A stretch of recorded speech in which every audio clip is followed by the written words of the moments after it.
दुर्गा परसाईजी आज गिरफ्तारी भएको सन्दर्भ छ। कम्बोडियामा प्रधानमन्त्रीज्यूको लगानी छ, एक्जियाटा कम्पनीसम्म 32 करोडको लगानी छ भन्ने फेक डकुमेन्ट हिजो उनले प्रस्तुत गरे। न त्यहाँ प्रधानमन्त्रीको नाम जहाँ उहाँले केपी शर्मा ओली लेख्नुहुन्छ त्यहाँ खड्का प्रसाद ओली भनेर लेखिएको छ, न सिग्नेचर मिल्छ। यो सबै कुरालाई फेक डकुमेन्ट बनाएर प्रधानमन्त्रीको बदनाम गर्ने, एमालेको बदनाम गर्ने र मङ्सिर 7 गते कार्यक्रम गर्छु भन्ने बाहनामा त्यसलाई हिंसक बनाउने र नेपालको झन्डामा रडहरू प्रयोग गर्ने र विभिन्न हतियारहरू नेपाल भित्राउने प्रयास गर्ने र गौरा दहमा लिएको फ्रिक्वेन्सीलाई निकोसेराबाट विभिन्न खालका वाकिटकीहरू प्रयोग गर्ने, आफ्ना बडी गार्डहरूलाई अवैध खालका हतियारहरू प्रयोग गर्न लाउने, जुन मुद्दा सर्वोच्च अदालतमा अहिले पनि चलिरहेकै छ। र उनी आफू गिरफ्तार भएको बेलामा उनको डिफेन्स फोर्स र उनको ड्राइभर समेत मिलेर भारतीय गाडीको ड्राइभरलाई गाडीभित्रै जलाएर मारेको घटना पनि अहिले प्रहरीले अनुसन्धान गरिरहेको छ र त्यहाँ 8 जनाभन्दा बढी व्यक्तिहरू अहिले पूर्वपक्षमा छन्। त्यसै गरी अभियन्ता पुण्य गौतमलाई उनीहरूले डिफेन्स फोर्स लगाएर हत्या गर्ने प्रयत्न गरे र आज पुण्य गौतम बाँचेर त आएका छन्, तर उनलाई हत्या गराउनको लागि योजनाबद्ध प्लानिङ गर्ने काम चाहिँ दुर्गा परसाईले गरेका छन्। त्यति मात्र होइन, दुर्गा परसाईले गभर्नरदेखि लिएर उनको विरुद्ध फरक मत राख्ने व्यवसायीदेखि लिएर उद्योगीदेखि लिएर विभिन्न खालका प्रहरीका उच्च अधिकारीहरूलाई दुबई र आसामका टेलिफोन नम्बरबाट धम्काएर क्यानाडामा भारतीय एउटा नागरिकले जुन घटना घटायो त्यसको नाम समेत दुरुपयोग गरेर इन्काउन्टर हान्छु जस्ता जुन गतिविधि गरिरहेको छ, यी सबै अपराधको श्रृङ्खलामा उहाँलाई लाग्छ दुर्गा परसाईलाई अनुसन्धान भइरहेको छ। उनले व्यक्तिको गाली गलोज गर्ने, अरू व्यक्तिलाई झुटा मुद्दा लगाउने, चरित्र हत्या गर्ने जे कर्म गरेको छ यो कर्मको फल चाहिँ दुर्गा परसाईले भोग्नेछन् भन्ने मलाई लाग्छ। म नेपाल प्रहरीलाई निष्पक्षताका साथ यसलाई अनुसन्धान गरेर यो विषय टुङ्ग्याउनुपर्छ भन्ने ठाउँमा पुगेको छु। आज महेश बस्नेतले समीक्षा गर्नुहुनेछ। एकजना रवि लामिछाने अहिले हिरासतमा हुनुहुन्छ, अर्को बालेन शाह, अर्को कुलमान किसिम र दुर्गा परसाईको बारे त मैले भन्नै पर्दैन। आज दुर्गा परसाईको पक्राउको सन्दर्भ पनि हिजो बेलुका उहाँसँग मेरो कुराकानी हुँदा सम्भवतः भोलि दुर्गा परसाई पक्राउ पर्न सक्छन्। अब रुँदै रुँदै प्राइम टेलिभिजनमा आउलान्, विचार गर्नै भनेको थिएँ। उहाँले पक्राउ परिसके पछाडि ल तपाईँको भविष्यवाणी मिल्यो भन्नुभएको थियो मलाई अघि। र यस्ता केही मैले प्राप्त गरेका सूचनाहरू मैले अब मित्रका हिसाबले पनि ऋषिजीलाई दिने गरेको छु, सायद त्यही कुरा उहाँले भन्नुभएको होला। अब यसलाई म कसरी व्याख्या गर्न चाहन्छु भने विशेष गरेर सोभियत सङ्घको पतन पछाडि शीतयुद्ध समाप्त भएर एउटा फ्रान्सेली विद्वान फुजियामा भन्ने जुन उनी चाइनिज मुलका जापानिज मुलका विद्वान थिए र उनले अमेरिकाको विदेश विभागमा रहेर डिप्लोमेटिक तहमा यति ठुलो योगदान पुर्यायो कि उनले सोभियत सङ्घलाई विघटन गर्ने एउटा मुख्य पात्रको रूपमा उनले भूमिका खेले र सोभियत सङ्घको विघटन पछाडि विशेष गरी शीतयुद्ध पछाडि उनले चाहिँ समाजवादको पनि अन्त्य भयो, पुँजीवादको पनि अन्त्य भएर मुलुक चाहिँ एउटा नव उदारवादमा गयो भन्ने ढङ्गले एउटा पपुलिस्ट शक्तिको अब शुभारम्भ भयो। व्यक्तिका अधिकार, चाहना, इच्छा र आकाङ्क्षा नै सबै कुरा भन्ने व्याख्या गरे। त्यस पछाडि संसारभरि पपुलिजम हाबी भयो र 2016 को अमेरिकाको चुनावमा जुन ढङ्गले डोनाल्ड ट्रम्पले सोसियल मिडियाको प्रयोग गरेर अप्रत्याशित उनीहरूले नतिजा निकाले। यो पपुलिस्ट शक्तिहरूले सोसियल मिडियाको दुरुपयोग गरेर सामाजिक अराजकतालाई व्यापक रूपमा फिजाउन थाले। त्यो प्रभाव संसारभरिको पोलिटिक्समा त्यो छिर्यो। भारतमा पनि त्यसको प्रभावहरूले काम गरे चुनावमा भने, नेपालमा पनि त्यसले काम गरेर एक चरणमा बालेनजीले र अर्को चरणमा रवि लामिछानेजीले त्यसको राम्रो सदुपयोग गर्नुभयो। अब यो पपुलिजम अथवा चाहिँ नव उदारवादको सिद्धान्त के हुन्छ भन्दाखेरि क्षणिक फाइदा लिने, आफू पपुलर हुने, संस्थागत मूल्य मान्यता भत्काउने, संस्थागत प्रणाली भत्काउने यसको चाहिँ मुख्य विशेषता हो। त्यसो हुँदाखेरि यसले न्यायालयमाथि भ्रम सिर्जना गर्छ, यसले सदन अथवा सांसदहरूमाथि भ्रम सिर्जना गर्छ, यसले चाहिँ नि विधिको शासनलाई खिल्ली उडाउँछ, यसले कानुनी सर्वोच्चतालाई खिल्ली उडाउँछ र यसले मिडियामाथि आक्रमण गर्छ। आज 12 भाइ मिडियाको ट्याग लगाएर मिडियामाथि जुन भ्रम फिजाउने काम गरेको छ यो पनि एउटा यसको उदाहरण हो।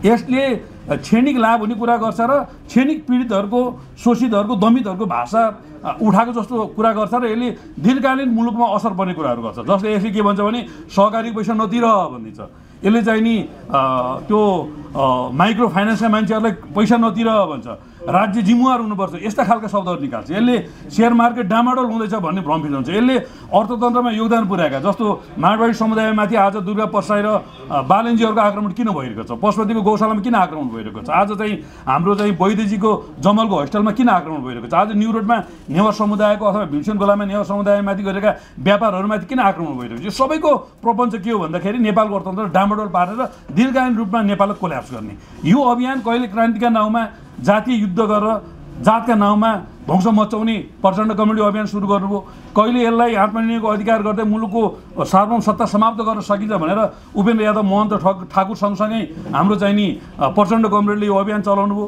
कहिले यो अभियान पहिचानका नाउँमा अथवा दुर्गा परसाईको नाउँमा अथवा हर्क साम्पाका नाउँमा कोशी प्रदेशमा यो अभियान चलाएर विशेष गरेर भारत र बङ्गलादेशको बिचको झन्डै 19 किलोमिटरको त्यो जुन दूरी चाहिँ त्यसलाई चिकन नेक भनिन्छ, त्योभन्दा माथिका 8वटा प्रदेशहरूलाई समाप्त गरेर भारतलाई साइडमा राख्नुपर्छ भन्ने ढङ्गले डोकलाम युद्धको माध्यमबाट चाइना र भारतले दबावमा राख्नुपर्छ भन्ने ढङ्गले हाम्रो कोशी प्रदेशमाथि भएको अराजकतावादी जुन खालका गतिविधिहरू छन् यी सबै पपुलिजमका उदाहरणहरू हुन्। त्यस भएको हुनाले पपुलिजम शक्तिले चाहिँ स्टन्टबाजी गर्छ, उनीहरूले अनेक खालको नौटङ्की सिर्जना गर्छ।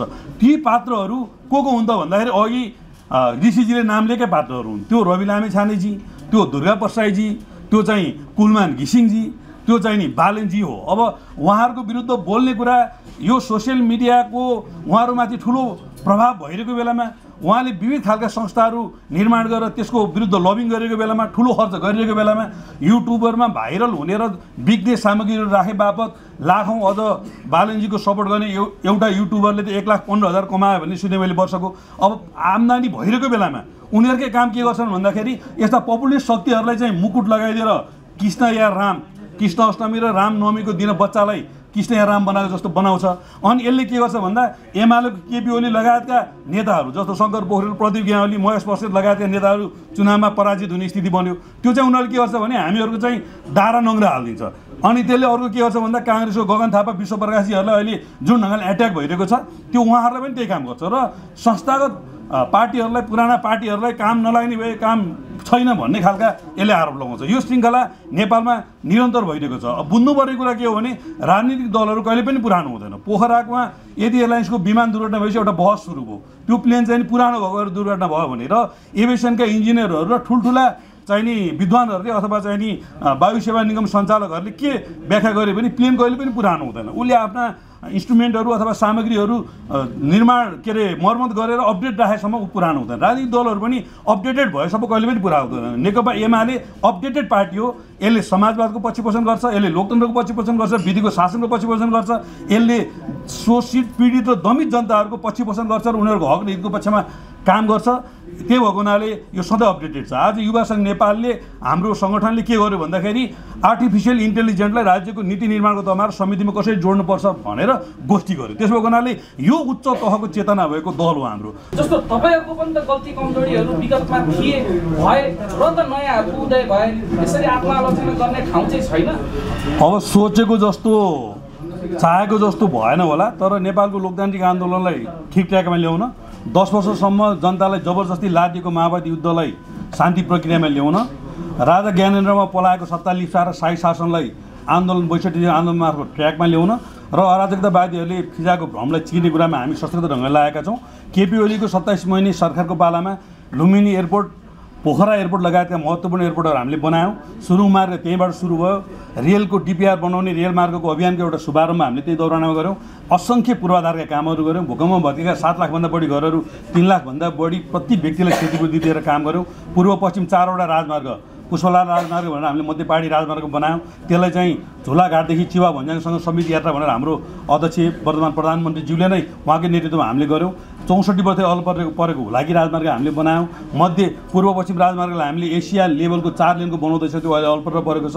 मुलिदेखि पोखरासम्म लगायतका महत्त्वपूर्ण राजमार्गहरू हामी 4 लाइनको बनाउँदैछौँ र चाइना र इन्डिया जोड्ने 21वटा राजमार्गलाई तीव्र गतिमा बनिरहेको थियो। भूकम्पमा भत्केका सारा विद्यालय हामीले बनायौँ, सारा अस्पताल हामीले बनायौँ। जनतालाई रोजगारीका अवस्थाहरू सिर्जना गर्ने असङ्ख्य कामहरू गरेका थियौँ। हामीले 9वटा सेक्टरका युवाहरूलाई लोनको कार्यक्रम गऱ्यौँ। स्वास्थ्य बिमालाई प्रभावकारी बनायौँ। राष्ट्रपति शैक्षिक सुधार कार्यक्रम भनेर दिवा खाजा कार्यक्रमदेखि असङ्ख्य कार्यक्रमहरू ल्यायौँ। हामीले राष्ट्रिय वृक्षारोपण दिवस भनेर ठुल्ठुला रुखहरू रोप्ने र फल रोप्ने खालको अभियान ल्याउँदै सामूहिक जागरण पनि गऱ्यौँ।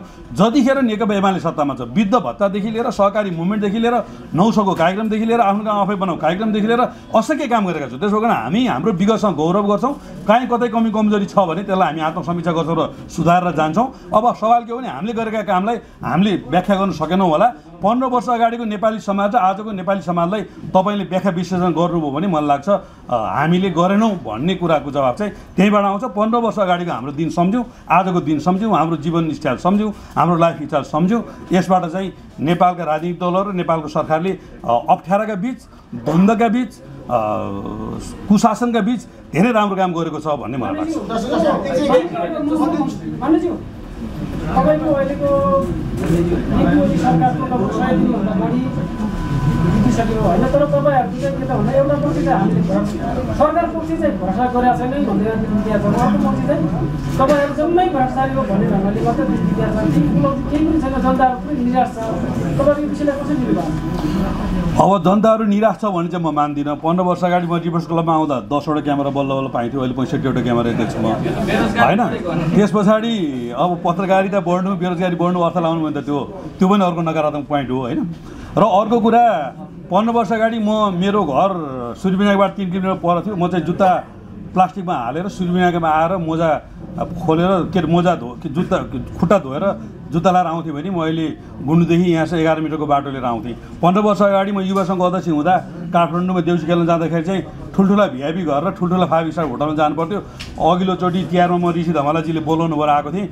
मेरो घर गुन्डुदेखि बानेश्वरको धमलाजीको प्राइम टिभीसम्म 15 वर्ष अगाडि मैले देखेको 5 स्टार होटल जस्ता सबै घरहरू झिलिमिली बत्ती बालेका 4 तले 5 तले घरहरू मैले देखेको छु। 15 वर्ष अगाडि मेरा गाउँका वरिपरिका सूर्यविनायकका जङ्गलहरू सबै फडानी भएर एउटा पनि थिएन रुख बिरुवा, अहिले व्यापक हरियाली छ। 15 वर्ष अगाडि मेरी आमा धुवाले बालेको चुलामा बस्नुहुन्थ्यो, अहिले मेरो घरमा एलपी ग्यास छ। मेरो घर मात्र होइन, अलमोस्ट मान्छेको घरमा एलपी ग्यासको प्रयोग हुन्छ। 15 वर्ष अगाडि मेरो गाउँमा बिजुलीको टेलिफोनको तार गएर सुगर र काङ्साकारले ग लेभलको गाउँ हो, यो टेलिफोनको पैसा तिर्न सक्दैन भन्थ्यो भने अहिले मेरो गाउँ चाहे टेलिफोन भन्नुहोस् चाहे वाइफाई भन्नुहोस्, अमेरिकामा बस्नु र गुन्डुमा बस्नुमा कुनै बिचको भिन्नता छैन। बानेश्वर बस्नु र गुन्डुमा बस्नु किन भन्दा त थिएन। 15 वर्ष अगाडि हामी कतै गएर आयौँ भने बस अर्मे छोडिदिए पछाडि हामी हल्पर्नु पर्थ्यो, बागबजारका चाहिँ गेस्ट हाउस होटल खोज्नु पर्थ्यो भने आज पठाउदेखि लिएर विविध खालका माध्यमहरूले हामी जुनसुकै बेला पनि घर जान सक्ने स्थिति छ। त्यसो हुँदाखेरि 15 वर्ष र अहिलेको बिचमा केही भएन भन्ने कुरा चाहिँ यो फिजाएको भ्रम हो। 15-20 वर्ष अगाडिको अवस्थाबाट आजको अवस्थामा ल्याउने कुरामा नेपालका राजनीतिक दलहरूले सही ढङ्गले व्याख्या काम गरेका छन्। अब 15 वर्ष अगाडि भ्रष्टाचार भएको छ, नभएको होइन। फेरि भ्रष्टाचार पहिला नभएको अहिले भएको भन्दिनँ म, पहिला भएको छ। पहिला खुमबहादुर खड्काले 4 करोडको भ्रष्टाचार गरेका थिए। त्यस पछाडि प्रचण्डलाई क्यान्टनमेन्टमा 4 अर्बको हिनामिना भनेर उजुरी हाल्ने मान्छे मै हो, कम्प्युटरहरू तपाईँहरूले हाल्नुभयो होइन, त्यो मैले हालेँ हो। अहिले रवि लामिछानेले कति भन्दा 67 करोड भने पछाडि त खुमबहादुर खड्का 4 करोड, उसले चाहिँ के अरे प्रचण्डको 4 अर्बको आरोप होइन, पुष्टि भएको छैन, म दोष लाउन्न। अहिले रवि लामिछानेजी कति भन्दा 67 करोडको ठगी भने पछाडि विकल्प दिएका र नयाँ शक्ति हो भनेकाहरूका चाहिँ नि झन् ठुलो साइजमा भ्रष्टाचार गर्न थाले। अब जहाँसम्म एमालेमाथि काङ्ग्रेसमाथि पनि छ नि भन्ने कुरा छ, त्यसलाई विभिन्न चरणमा छानबिन भएको छ। यो 3.5 वर्ष एमालेको विरुद्धको सरकार 5 दलीय गठबन्धन र प्रचण्डको 18 महिना सरकार थियो। उसले अनेक खालको प्रोपोगन्डा ल्याए, कुनै पनि प्रोपोगन्डामा उसले पुष्टि गर्न सकेन। पशुपतिको जलहरी काण्ड भन्यो, तामा भन्यो, सुनै रहेछ, वेट पुगेन भन्यो, पुगेकै रहेछ। उद्घाटन गर्दा राष्ट्रपतिज्यू विद्या भण्डारी नाम आयो भने हल्ला गरे। छतभरि गएर हेर्नु होला, वीरेन्द्र ऐश्वर्यको नाम छ छतभरि।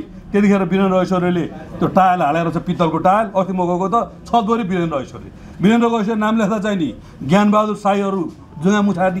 अनि त्यहाँ राष्ट्रपतिज्यूले जलहरीको उद्घाटन गरेर नाम लेख्दा चाहिँ यिनलाई चाहिँ प्रेसर बढी टाउको दुख्ने होइन। त्यही भएर यसलाई वस्तुनिष्ठ विश्लेषण गर्नुपर्छ। एमालेको विरुद्ध चाहे 70 करोड बेर गोकुलजीलाई बदनाम गर्न खोज्यो, अहिले अदालतमा मुद्दा छ, काहीँ पुष्टि हुन सकेन। यति काण्ड भन्यो, गोकर्ण रिसोर्टले लामो समयदेखि लिजमा लिएको चिजलाई लिजको प्रक्रिया अगाडि बढ्यो, त्यहाँ कुनै घोटाला भएको देखिएन। ओम्नी काण्ड भन्यो, अमेरिकाले चाइनाबाट फ्रान्स गएको औषधि 5 गुणा महँगो तिरे बेला नेपालले एउटा ओम्नी भन्ने कम्पनीले ल्याउनु लागेको औषधि केही महँगो लियो भनेर भानुभक्त स्वास्थ्य मन्त्रीको बेला सम्झौता खारेज गर्नुभयो। त्यो पारिजातले मैले नजन्माएको छोरो भनेको त्यसलाई हल्ला हल्ला गरिरहेको छ। बेचनजात जन्माइयो, बेचनजात मार्फत के प्रमाण गर्छु भन्यो। बालगिनजीलाई धरहटमा निस्किने वातावरण बनायो कमरेड क्रान्तिका नायक प्रचण्ड कमरेड र रवि लामिछाने कमरेडहरूले, साथीहरूले। अनि त्यस पछाडि बलवाटार प्रकरणका मुख्य दोषी माधव नेपाल बाबुराम भट्टराई गुठी बनाएर 300 रुपियाँ जग्गा हानिलाई घर ज्वाइँलाई बयान गरे जस्तो लीलामणि पौडेललाई घर घरमा गएर बयान गरियो। त्यहाँ संलग्न नभएका मान्छेहरू मिनबहादुरले केही जग्गा किनेछन्, विष्णु पौडेलको छोराले 6 आना जग्गा किनेछ पछाडि, अनि त्यसपछि यानारानीले केही जग्गा किनेछ। यिनलाई मुद्दा लगाएर प्रोपोगेन्डा गरेर हल्ला गरे। त्यहाँमाथि विष्णु गौडको छोराले त्यो जग्गा फिर्ता गरिसक्यो, जहिले पनि विष्णु गौडलाई त्यही नाम जोडेर बदनाम गर्नु खोजेको छ। अनि गिरिबन्धु भनेको छ, वीरेन्द्र र ज्ञानेन्द्र दार्जिलिङमा पढ्न जाँदाखेरि त्यही गिरी सामन्तहरूले 5 स्टार होटल नहुँदा भात खान दिन्थे, घरमा बस्न दिन्थे। तिनका जग्गा कसरी जोगाउने भन्दा 21 सालको भूमि सुधार ऐन आउँदाखेरि गिरिबन्धु टी स्टेट भएर उद्योगको नाममा दर्ता गरेर जग्गा जोगाउने काम भयो। अनेक घोटाला भइरहेको बेलामा पद्म आर्यले कानुन बनाउनु भयो, माओवादी काङ्ग्रेस सबैले त्यो कानुन बनाउन सहयोग गरे। त्यो कानुन विरुद्ध सर्वोच्चमा मुद्दा गयो, त्यहाँ कुनै कारोबार भएको छैन, कुनै लेनदेन भएको छैन, त्यो कानुन कार्यान्वयन भएको छैन। अनि मैले नजन्माएको छोरो भनेर केपी ओली भनेर भनेका छन्। अनि दमकमा त्यत्रो भ्यू टावर बनाएको छ। दुबईको चाहिँ के अरे दुबईको टावरको नाम बुर्ज खलिफा हेर्न चाहिँ टिकट काटी जाने तपाईँहरू 60,000 ट्राभल एजेन्सीले बुझाइ। अनि दमकमा एउटा त्यत्रो बहुआमी भ्यू टावर बनाएको छ।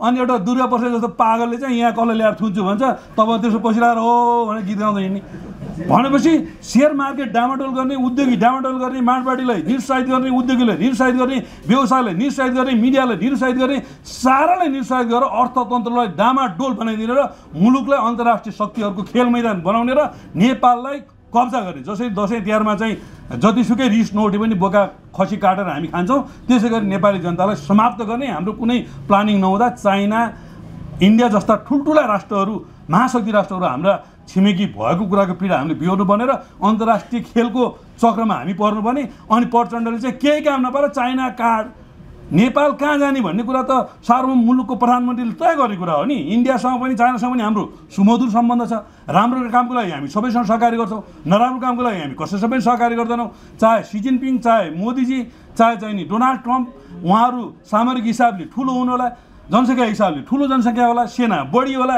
अर्थतन्त्र धनी होला, तर केपी ओलीले संयुक्त राष्ट्र सङ्घमा गएर G7 को बैठकको पर्यवेक्षक राष्ट्रको प्रधानमन्त्रीको हैसियतले के भन्नुभयो भने हामी अरू सबै हिसाबले सानो होला तर नेपाली जनताको सार्वभौम सत्ता र अमेरिका अथवा भारत अथवा चाइना अथवा जापान अथवा फ्रान्सको चाहिँ सार्वभौम सत्ता कमजोर छैन भन्नु हो। ओली डक्ट्रिन भने त्यसैले भनेको, चुच्चे नक्सा त्यही भएर जन्मियो। त्यही भएर हाम्रो कलकत्ता बन्दरगाहसँगको लिङ्कलाई प्रशान्त महासागरसँग पुऱ्याएर चाइनासँग पारमाणु सन्धि गर्नुभयो। यस्ता धेरै ऐतिहासिक काम हामीले गरेका छौँ इतिहासमा। त्यही भएर एमाले केही गरेन, तपाईँले केही गर्नु भएन भन्ने भाष्य जुन सिर्जना गर्नु खोज्दैछ यो गलत हो, यो गलत हो।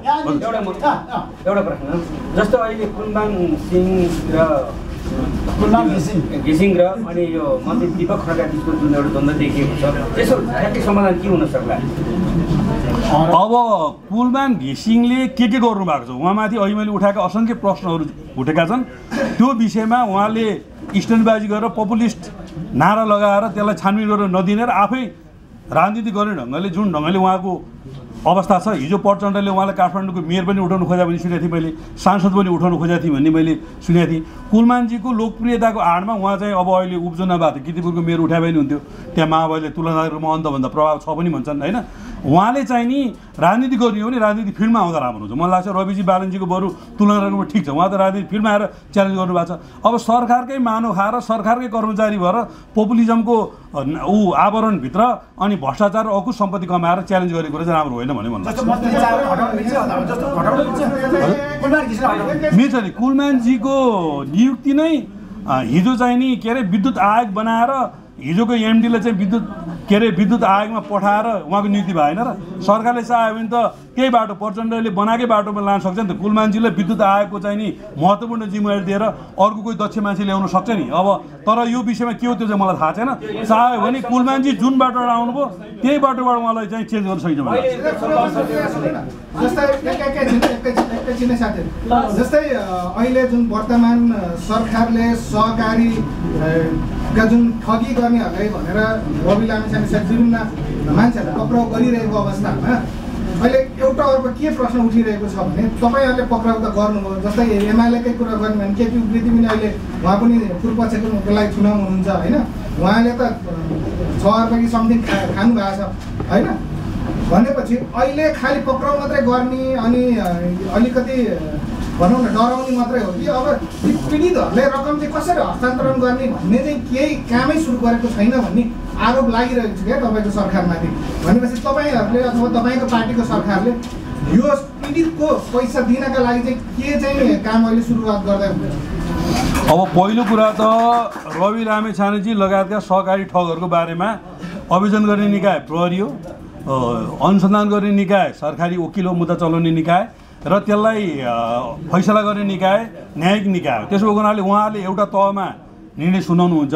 अब जहाँसम्म यी सबै व्यक्तिहरूको ठगेको जुन प्रकरण छ, उहाँहरूले त्यो पैसा कहाँ लगानी गर्नुभएको छ, कुन ढङ्गले त्यो पैसा चाहिँ सदुपयोग अथवा दुरुपयोग भएको छ, त्यसलाई उठाउन सक्ने आधारहरू के हुन्, उनीहरूको चल अचल सम्पत्तिबाट त्यो बिगो कसरी झिकाउन सकिन्छ, यी सबै कुराको अधिकतम लचिलो भएर सरकारले जस्तो मानौँ 67 करोड रुपियाँ गोर्खा मिडियामा आयो, रविजीले 6.5 करोड तलब खाएर 1 करोडभन्दा बढी उहाँले तलब खानुभयो, 4 करोडको गाडी चढ्नुभयो।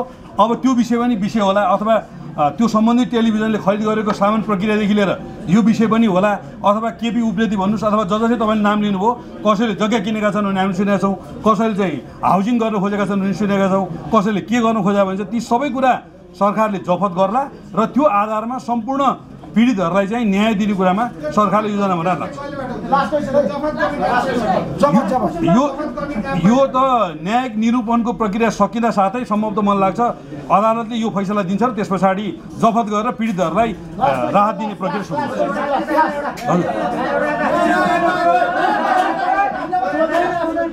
तपाईहरु अहिले सरकारमा हुनुहुन्छ 15 वर्षमा काफी परिवर्तन भएको छ भनेर भन्नुभयो। हो परिवर्तन भएको छ। पहिला हामी नोकियाको 1100 चलाउँथ्यौँ, अहिले आइफोन 16 मा पुगेका छौँ हैन।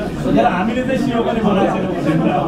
र अर्को कुरा चाहिँ जस्तो पोहोर साल मङ्सिर 7 गते तपाईकै कमान्डरमा तपाईँकै नेतृत्वमा तिनकुरेमा एउटा भव्य कार्यक्रमको आयोजना गर्नुभयो। अर्को तर्फ दुर्गा प्रसादजीले गर्नुभयो। अहिले फेरि 7 गते दुर्गा प्रसादजीले 6 महिनादेखि भन्दै आउनु भएको छ कि उहाँले 1 महिना अथवा 15 दिन अगाडिदेखि मङ्सिर 7 गते फेरि एक किसिमको चाहिँ शक्ति प्रदर्शन गर्ने भनेर कार्यक्रमको घोष गरिरहनु भएको छ। त्यो वार्षिकी मनाउन के जरुरत छ भन्नुहोस् त? अब यसमा त्यो सियो पनि बनेन भन्ने भाष्य त आदि प्रयोगै नगरौँ। यसले हाम्रो उद्योग व्यवसायले ठुलो असर पर्छ। यहीँ भिडभिडी मण्डप अगाडिको यो जुत्ता पसलहरू सबै नेपाल मेड इन नेपाल हो, त्यो गरी हेर्नु होला। र हामी जुत्तामा आत्मनिर्भर छौँ, यो कुरा एकदम सूचना रहनुपर्छ। हामी चाउचाउमा आत्मनिर्भर छौँ, हामी बिस्कुटमा आत्मनिर्भर छौँ, हामी कुखुरा पालनमा आत्मनिर्भर छौँ, हामी चाहिँ अन्डा व्यवसायमा आत्मनिर्भर छौँ, हामी छाला उद्योगमा पनि धेरै राम्रो प्रगति गरेका छौँ। पहिलाभन्दा नेपालमा रहेका 11 वटा औद्योगिक क्षेत्रहरू, म पूर्व उद्योग मन्त्री भएको हुनाले औद्योगिक क्षेत्रभित्र उद्योग पाएन भने मारामार छ।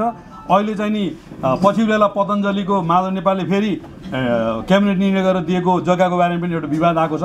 पतञ्जली लगायत डाबर नेपाल लगायतका ठुल्ठुला मल्टिनेसनल कम्पनीहरू नेपालमा असङ्ख्य मात्रामा बलियो फाइदा गरेर सञ्चालित भएका छन्। पछिल्लो बेलामा जुन ढङ्गले सरकारले विभिन्न खालका इन्सेन्टिभहरू दिएको छ, सेवा सुविधा दिएको छ, कानुनले सहजीकरण गरिदिएको छ, विद्युत दिएको छ, यी तमाम कारणले नेपालमा उद्योग राम्रो भएको छ। सवाल के छ भने दक्ष जनशक्ति चाहिँ भारतबाट आउँछ, दक्ष जनशक्ति बङ्गलादेशबाट आउँछ, घर बनाएर रङ लाउने मान्छे बाहिरबाट आउँछ, प्लास्टर गर्ने मान्छे बाहिर आउँछ, प्लम्बिङको काम गर्ने मान्छे बाहिर आउँछ, ठुल्ठुला उद्योगहरूमा चाहिँ नि दक्ष जनशक्ति बाहिरबाट आउँछ। हाम्रो जनशक्ति बाहिर गएको छ। वार्षिक 12 लाख जनसङ्ख्याले हामीलाई रोजगारी खोजिरहेछ, के अरे 4 लाख जनसङ्ख्याले रोजगारी खोजिरहेछ। हाम्रो मार्केटमा 12 लाख जनशक्ति चाहिँ बाहिर हामीले काम दिइरहेछौँ। अब यो बिचमा सन्तुलन भइरहेको छैन। यसलाई सही ढङ्गले हिसाब किताब गरेर जाने हो भने यो सन्तुलन मिल्छ भन्ने लाग्छ। अब जहाँसम्म मङ्सिर 7 को अघिल्लो र यसपालिको कार्यक्रम छ, अघिल्लो पटक सामाजिक अराजकता विरुद्ध कार्यक्रम गर्नुपर्छ भन्ने कुरामा महेश बस्नेतलाई फिलिङ थियो, युवा सङ्घ नेपाललाई फिलिङ थियो। यसपालि त्यो फिलिङ नेकपा एमालेलाई भयो, एमालेको नेतृत्वलाई भयो र यो फिलिङ सिङ्गो मुलुकलाई हुँदैछ र तपाईँहरू सबैलाई यो फिलिङ हुँदैछ। त्यसो भएको हुनाले यो फिलिङको अथवा यो विचारको प्रत्युत्पादन गर्ने कुरामा मैले भूमिका खेलेँ भन्ने मलाई लाग्छ। त्यही भएर यसलाई वार्षिकी रूपमा बुझ्नुभन्दा पनि सामाजिक अराजकतालाई आम रूपमा अभियान बनाएर समाप्त गर्नुपर्छ भन्ने विपदको बेला विदेशीले पठाएको चन्दाबाट भात खुवाउने स्थिति छ अनि सुखी नेपाली समृद्ध नेपाली नारामै सीमित भएन। अब संसारभरि चाहिँ चाइना जस्तो दोस्रो अर्थतन्त्र धनी मुलुकले पनि वर्ल्ड ब्याङ्क र एडिबीबाट पर्याप्त मात्रामा रकम लिन्छ। यता के अरे हाम्रो भारतले पनि राम्रै मात्रामा रकम लिन्छ। अब विनोद चौधरीका ठुल्ठुला उद्योगहरू जो चाहिँ नि विश्वका धनी भन्छन् उनले पनि असङ्ख्य बैङ्क लोनहरू लिन्छन्। त्यही भएर एउटा जीवन्त सरकारले लोन लिने कुरा सामान्य हो। सवाल के हो भने त्यो लोनको सदुपयोग गर्ने कुरा, त्यो अनुदानको सदुपयोग गर्ने कुरामा हामी लाग्छौँ लाग्दियौँ भन्ने हो। हिजो अविकसित मुलुकबाट केपी ओलीको सरकारले अल्प विकसित मुलुकमा हामीलाई रूपान्तरण गर्ने कुरामा भूमिका खेलेको छ। त्यही भएर विगतमा जस्तो गरिबलाई दान अनुदान दिएको जस्तो अब नेपालले दान अनुदान पाउने चरण चाहिँ सकिएको छ। अब हामी ऋण पाउने चरणमा पुगेका छौँ। त्यही भएर मान्छेले के भन्छ भने ऋण बढ्यो भनेर चाहिँ सार्वजनिक त्यो किन बढ्यो भन्दा अब नेपालले दान अनुदान पाउँदैन। हामी अल्प विकसित मुलुकमा हामी अविकसित हुँदा हामी माग्ने हुँदा चाहिँ हामीलाई अरूले रुमाल थाप्दा दिन्थे। अब हामी माग्ने होइन, अब हामी चाहिँ अल्प विकसित भयौँ। त्यसो भएर हामीले रुमाल थाप्नु पनि मिल्दैन, अरूले रुमाल दिएको पैसा लिन पनि मिल्दैन। त्यसो भएको हुनाले हामी चाहिँ नि अब ऋण लिने ठाउँमा पुगेका छौँ। त्यो ऋण तिर्नको लागि चाहिँ हामीले राष्ट्रिय पुँजीको विकास गर्ने, स्रोत साधनको व्यापक रूपमा परिचालन गर्ने, नेपालमा औद्योगिकरणको सम्भावनालाई उजागर गर्ने, सेयर मार्केटलाई व्यापक प्रमोसन गर्ने, मिडियादेखि लिएर नेपाली समाजलाई उद्योग मैत्री बनाउने, हामी सबै आय आर्जनमा लाग्ने, सबै युवाहरू व्यवसायमा लाग्ने, यो कुरा नेकपा एमालेको अभियान हो।